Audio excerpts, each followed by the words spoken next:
My name's Dr. Sarah Abshier. I'm a podiatrist here at Ortho Alliance, Orthopedic Foot and Ankle, and I am board certified, and I am also certified as a wound care specialist.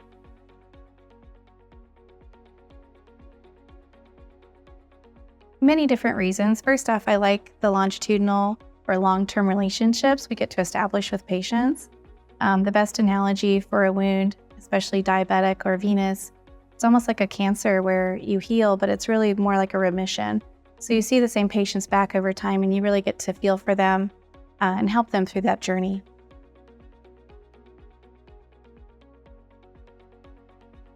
Diabetic foot ulcers and venous stasis ulcers are by far the most common, but we still get trauma injuries from sports accidents, silly kitchen mishaps, and all sorts of things that can go wrong.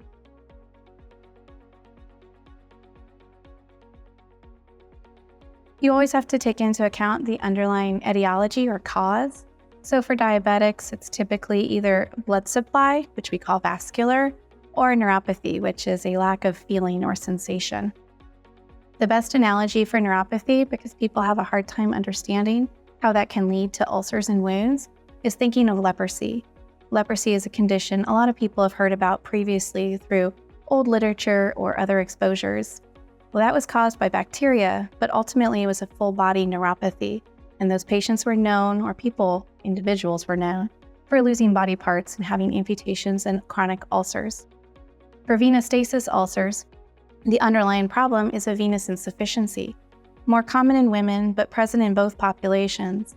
It's something that needs to be addressed as a whole body. So typically we have you see a vascular doctor and look into closing off some of the veins that are causing the ulcers to become present. Compression is also very important in those patients, as is making sure we have no water retention, so staying in close communication with your primary care doctor to ensure you do not have too much fluid on board.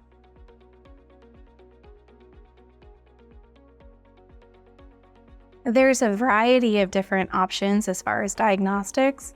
Initially, we just start with our hands. We listen to your story and what's going on with your body. We feel and palpate for pulses and for sensation.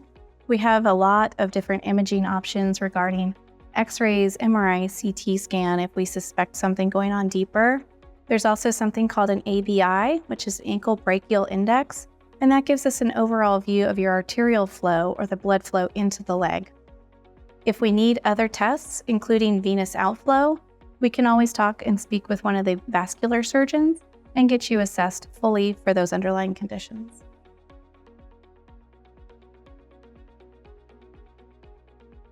Closure is always what we're looking for, but it's not just about closure in the moment. As we mentioned previously, recurrences happen far too frequently. As far as diabetic ulcers, we're looking to offload long-term, so you're looking at diabetic shoes and inserts, even physical therapy to make sure that you're functioning appropriately and your muscle strength and flexibility is adequate for walking.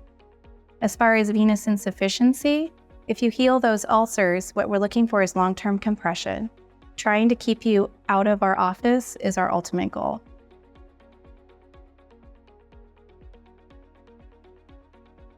There are a lot of advanced modalities available, everything from skin flaps to skin substitutes. There's also liquid growth factors and a variety of different topicals that we can work with through industry to obtain for you and help on a topical basis. In addition, we do tests for bacteria and cultures for fungus to see if there's any infection in those wounds that also needs to be addressed.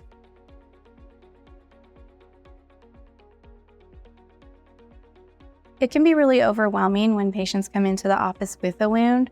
It's nice to see them beforehand so we can have those discussions, and hopefully an ounce of prevention can be worth a pound of cure moving forward. Typically, we go over a discussion in the office of how to avoid ulcers, things to look out for, signs and symptoms, and what to be aware of. It's also nice to have family present for those conversations because it is a lot of information. We also have written handouts that we give as well, just to go over those in detail and as a summary of what we discussed in the office.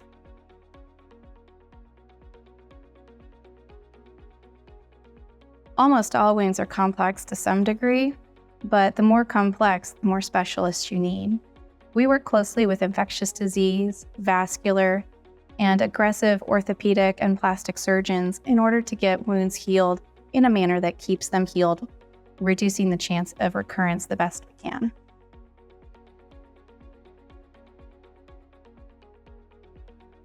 So typically, wound care is a longitudinal series of visits.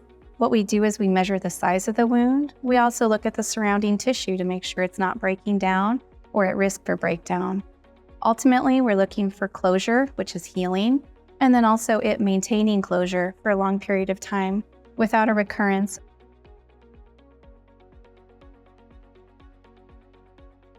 There's a lot up and coming, especially when it comes to stem cells and PRP, some things that are not yet covered by insurance, but we're building a literature body and hoping that moving forward we can get coverage for those kinds of devices and procedures. They're still available, but they have yet to obtain coverage.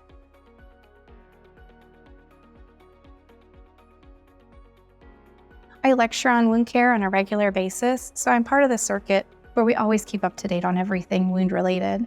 There's plenty of journals out there, along with other specialists, that we collaborate with.